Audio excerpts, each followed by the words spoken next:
Hello friends, आज की video में हम बात करने वाले हैं भारतीय संविधान से रिलेटेड यूपी टेट के बेस मैंने ये क्वेश्चन बनाया है। ऑब्जेक्टिव क्वेश्चन है ये 50-60 के लगभग क्वेश्चन है। इसमें देखिए हर बार यूपी टेट से रिलेटेड राष्ट्रपति के किस अनुच्छेद में शपथ है, कार्यकाल है, इन सबसे रिलेटेड क्वेश्चन पूछता है। मैंने जब टेट का एग्ज़ाम दिया था तो उसमें कैसा क्वेश्चन किस चैप्टर से क्या पूछा था, इसमें मैंने वो भी लिया है, तो आप उससे समझ जाएंगे कि किस लेवल का किस तरह का क्वेश्चन आता है। देखिए यूपी टेट में इसी तरह के क्वेश्चन बनते हैं, आते हैं। मैंने वही लिए हैं जो मैंने खुद पढ़े हुए थे। मैं राष्ट्रपति इंपॉर्टेंट है, आप राष्ट्रपति राज्यपाल इन सबको जरूर अवश्य पढ़ के जाइएगा। राष्ट्रपति राज्यपाल से क्वेश्चन पूछता है। मैंने जब यूपी टेट का एग्जाम दिया हुआ तो उसमें एक राज्यपाल बनने के लिए नागरिक की न्यूनतम आयु कितनी होनी चाहिए, ये क्वेश्चन पूछा हुआ था। राष्ट्रपति और राज्यपाल इंपॉर्टेंट है, इनसे क्वेश्चन रहते हैं। तो चलिए क्वेश्चन को स्टार्ट करते हैं। करने के पहले अगर आप मेरे चैनल पर नए हैं तो मेरे चैनल को सब्सक्राइब कर लीजिए। और ये देखिए क्वेश्चन इतने टफ भी नहीं है, सब इजी क्वेश्चन है। ऐसे ही करके यूपी टेट के एग्ज़ाम में क्वेश्चन पूछता है, ऐसे ही लेवल रहता है। आप क्वेश्चन सॉल्व करिए तो लेवल समझ लीजिए किस लेवल के ये क्वेश्चन रहते हैं, लेवल आपको समझ में आ जाएगा। चलिए सॉल्व करते हैं। पहला क्वेश्चन है कि मिश्रित अर्थशास्त्र का अर्थ है। अर्थशास्त्र से अर्थव्यवस्था से भी क्वेश्चन रहते हैं। तो मिश्रित अर्थव्यवस्था का अर्थ क्या होता है? तो मिश्रित अर्थव्यवस्था का अर्थ होता है कि कृषि के साथ साथ जब पशुपालन भी किया जाता है तो वही मिश्रित अर्थव्यवस्था के अंतर्गत आती है। भारतीय संविधान की 10वीं अनुसूची किससे संबंधित है? तो भारतीय संविधान की 10वीं अनुसूची, जितनी 12वीं अनुसूचियाँ हैं, इन सब से रिलेटेड क्वेश्चन पूछता है। तो इन सब में 10वीं अनुसूची पूछा है, किसी न किसी अनुसूची से एक क्वेश्चन उसमें अवश्य रहते हैं। ये जो 12वीं अनुसूची है, 12 आपको याद रहनी चाहिए कि किस अनुसूची में क्या है। तो 10वीं अनुसूची में दल बदल का प्रावधान है, तो ये दल बदल का कानून है, तो इसलिए 10वीं अनुसूची। ये 12वीं अनुसूची आप पढ़ लीजिएगा, उसमें पूरा तैयार होना चाहिए, इससे भी रिलेटेड रहते हैं क्वेश्चन, उसमें पूछता है।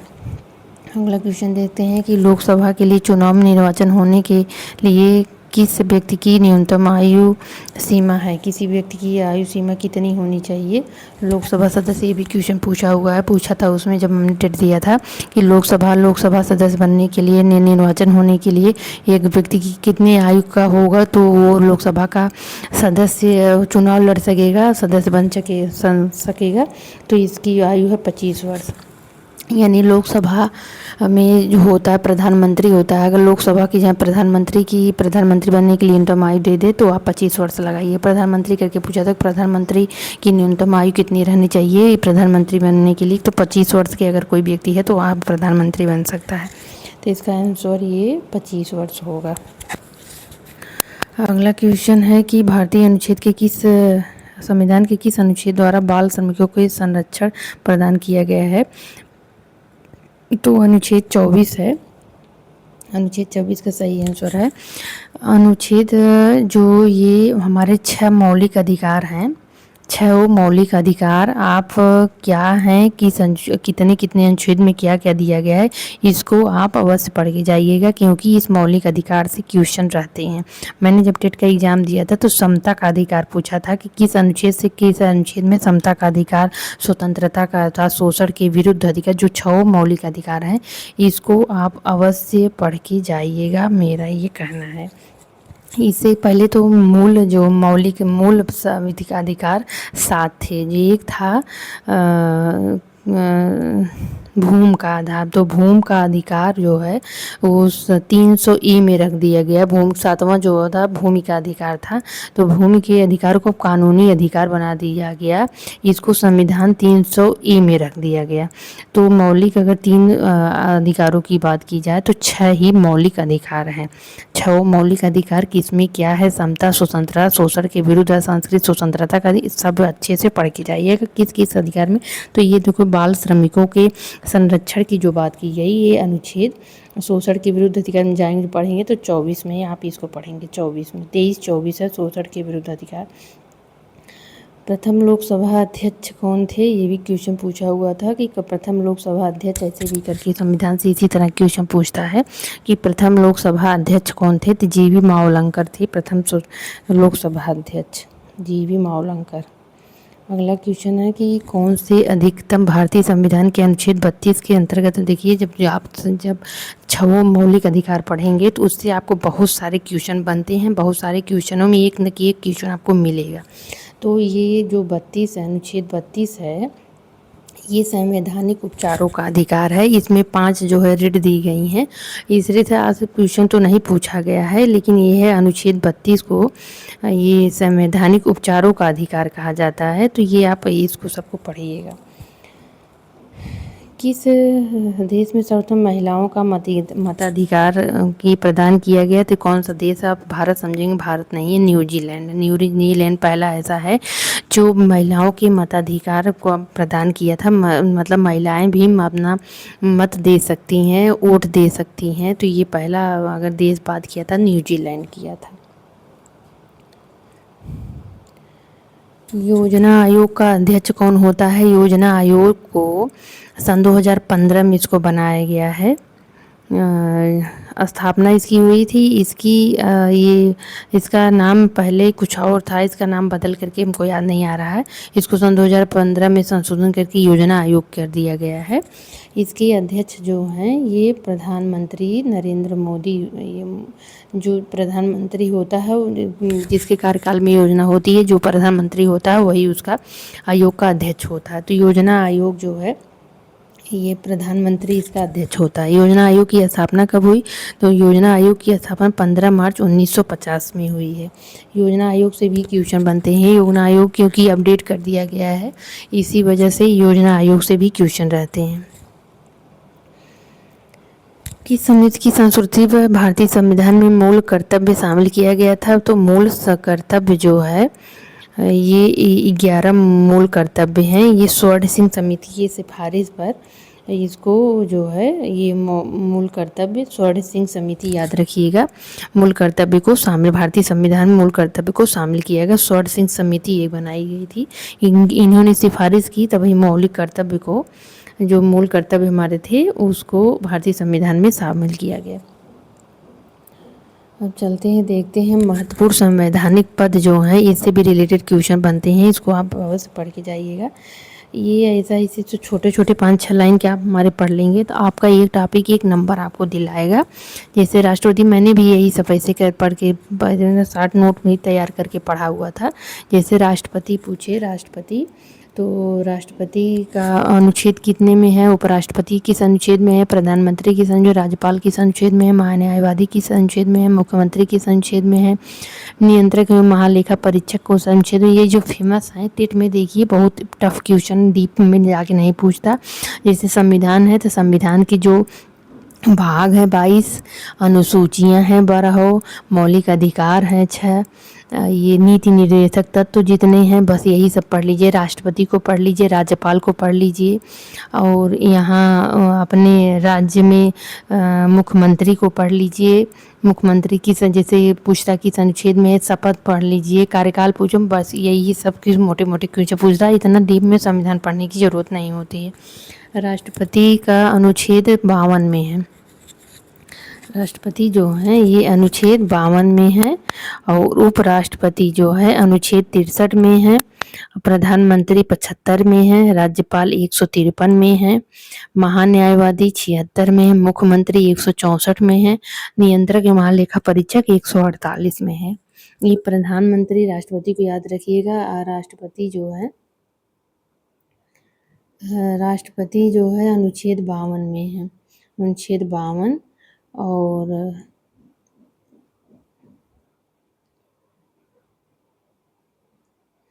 उपराष्ट्रपति 63, प्रधानमंत्री भी याद रखिएगा, प्रधानमंत्री अनुच्छेद 75 में है, मतलब उनकी 75 में बात की, ये प्रधानमंत्री का पद हो, ये पद की बात की, राष्ट्रपति का पद हो 52 में, उपराष्ट्रपति का पद हो 63 में, प्रधानमंत्री का पद 75 में, राज्यपाल का 153 में, महान्यायाधीश 76 में, मुख्यमंत्री का देखिए 164 में है। मुख्यमंत्री का भी याद रखिए, महानियंत्रक महालेखा परीक्षक का एक कहा जाता है, जिसे 148 में है वो। चलते हैं अगले टॉपिक की तरफ जो है शपथ की। राष्ट्रपति सबको शपथ कौन दिलाता है? शपथ से क्वेश्चन पूछता है हर बार, इस एग्जाम में शपथ से क्वेश्चन रहते हैं। तो राष्ट्रपति को शपथ कौन दिलाता है? मुख्य न्यायाधीश दिलाता है। उपराष्ट्रपति को कौन दिलाता है? राष्ट्रपति दिलाता है। प्रधानमंत्री को राष्ट्रपति, राज्यपाल को राष्ट्रपति, लोकसभा को प्रोटेम स्पीकर, राज्यसभा को सभापति, विधानसभा को प्रोटेम स्पीकर, विधान परिषद को सभापति दिलाता है। तो राष्ट्रपति को मुख्य जो न्यायाधीश होता है वही जो है शपथ दिलाता है। उपराष्ट्रपति को राष्ट्रपति दिलाता है, प्रधानमंत्री को भी राष्ट्रपति शपथ दिलाता है, राज्यपाल को भी राष्ट्रपति शपथ दिलाता है, लोकसभा को प्रोटेम स्पीकर, क्योंकि लोकसभा अध्यक्ष जो होता है उसी को ही प्रोटेम स्पीकर कहा जाता है, राज्यसभा को राज्य सभापति, विधानसभा को भी प्रोटेम स्पीकर, विधान परिषद में सभापति होता है। तो ये शपथ वाला भी है। शपथ कौन दिलाता है? ये सबसे क्वेश्चन बने हैं, पूछता है। अब कार्यकाल से भी क्वेश्चन बनता है, पूछता है कि किसका कार्यकाल कब तक है। तो कार्यकाल से भी क्वेश्चन बने हैं, कार्यकाल से भी क्वेश्चन देख लीजिए, इससे भी, इस टॉपिक से भी क्वेश्चन रहता है। तो राष्ट्रपति का कार्यकाल 5 वर्ष के लिए होता है, उपराष्ट्रपति का 5 वर्ष के लिए, प्रधानमंत्री का 5 वर्ष के लिए, लोकसभा का 5 वर्ष के लिए, राज्यसभा का 6 वर्ष के लिए, विधान परिषद का 6 वर्ष के लिए, विधानसभा का 5 वर्ष के लिए, राज्यपाल का 5 वर्ष, मुख्यमंत्री का 5 वर्ष, चुनाव आयुक्त का 6 वर्ष से लेकर के 65 वर्ष तक। तो राष्ट्रपति का देख लीजिए, राष्ट्रपति, एक राष्ट्रपति बनेगा तो 5 वर्ष के लिए बनेगा, एक उपराष्ट्रपति बनेगा तो भी 5 वर्ष के लिए बनता है, सभी का 5 वर्ष के लिए है।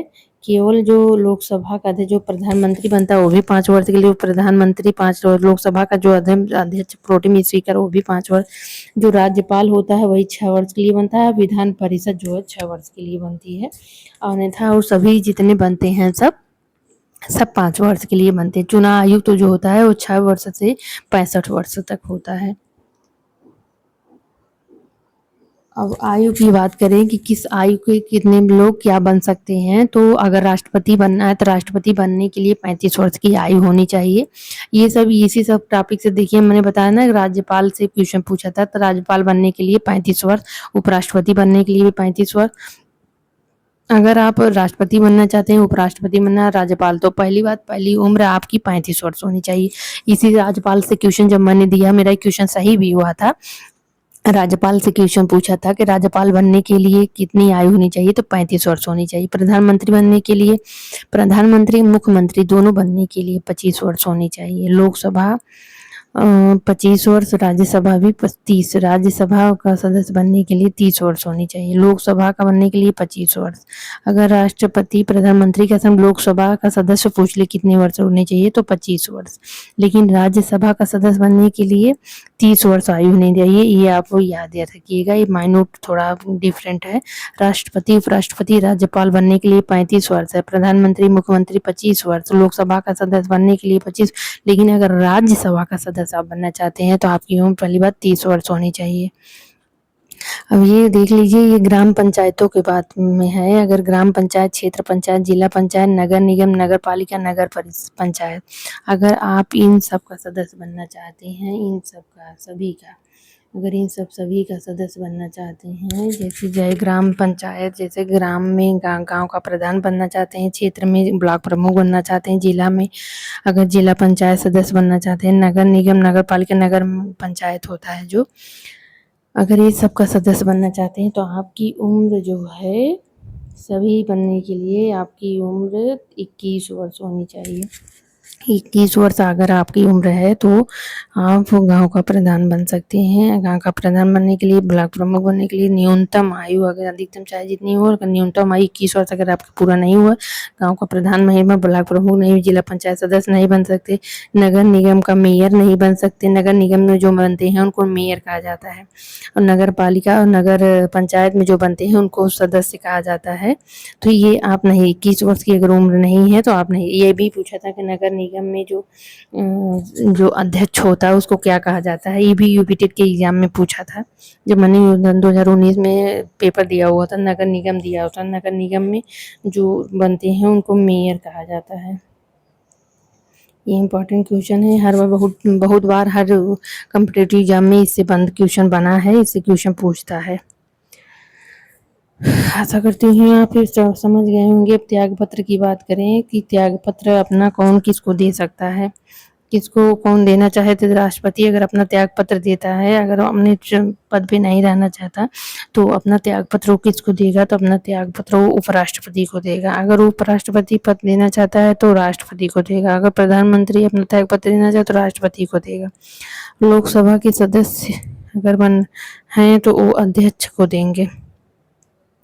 अगर राज्यसभा के सदस्य हैं तो सभापति को देंगे। राज्यपाल जो है राष्ट्रपति को देगा। राज्यपाल और राष्ट्रपति दोनों एक दूसरे से थोड़ा मिलते जुलते हैं, क्योंकि राष्ट्रपति और राज्यपाल एज में थोड़ा 35 वर्ष, राष्ट्रपति बनने के लिए, राज्यपाल बनने के लिए भी 35 वर्ष।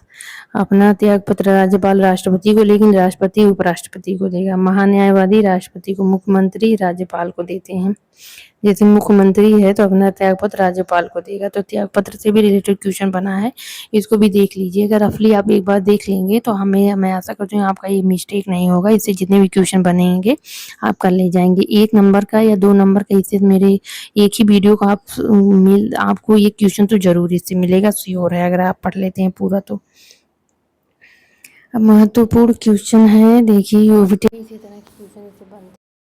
क्वेश्चन पूछता है कि भारत के सर्वोच्च न्यायालय की कार्यवाहक मुख्य न्यायाधीश की नियुक्ति करता है।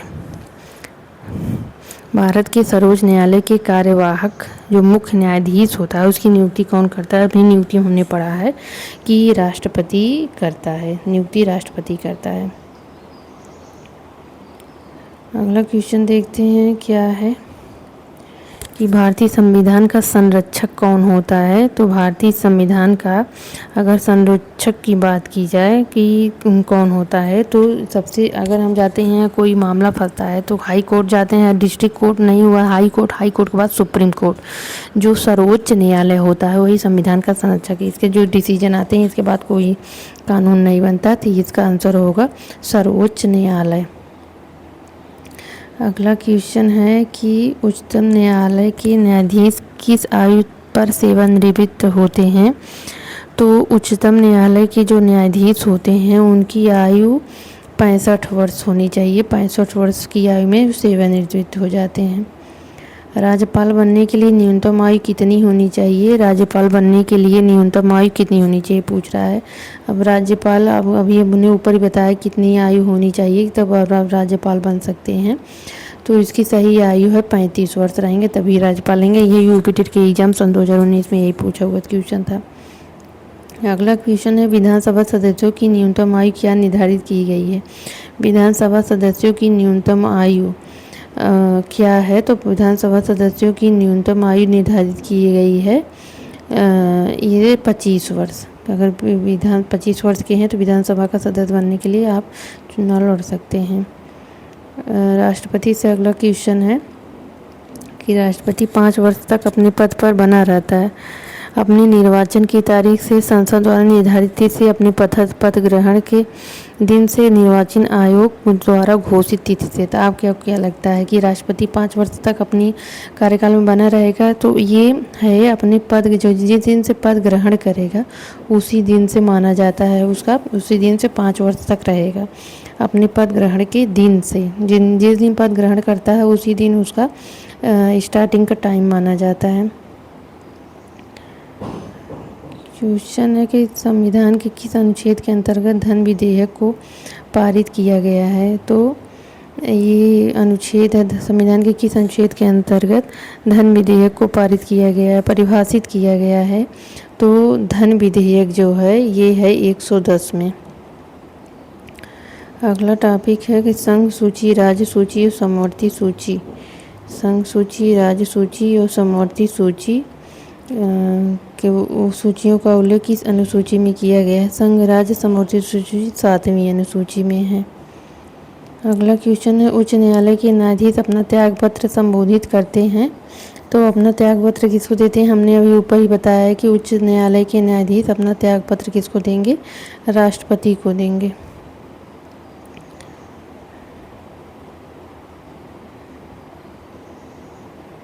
एक अगला क्वेश्चन है कि भारतीय संविधान का कौन सा अनुच्छेद जम्मू कश्मीर राज्य को विशेष दर्जा देता है। भारतीय संविधान का कौन सा अनुच्छेद जम्मू कश्मीर को विशेष राज्य का दर्जा देता है? तो ये अभी जम्मू कश्मीर का जो मामला था वो सॉल्व किया गया है, 2-3 साल के लगभग हुआ है। तो ये इसका आंसर है 370। शायद इतने ही क्वेश्चन थे। अभी इस क्वेश्चन को देख लीजिए। ऐसे ही क्वेश्चन यूपीटेट के एग्ज़ाम में बनते हैं, ऐसे ही क्वेश्चन संविधान से रिलेटेड ऐसे ही क्वेश्चन आते हैं रहते हैं। ये इतना इम्पॉर्टेंट टॉपिक है। आप जितने भी क्वेश्चन हमने त्यागपत्र और दिला दिए आप पढ़ लीजिएगा। ये सारे क्वेश्चन आपको 1 या 2 क्वेश्चन इसमें से आपको आराम से मिल सकते हैं।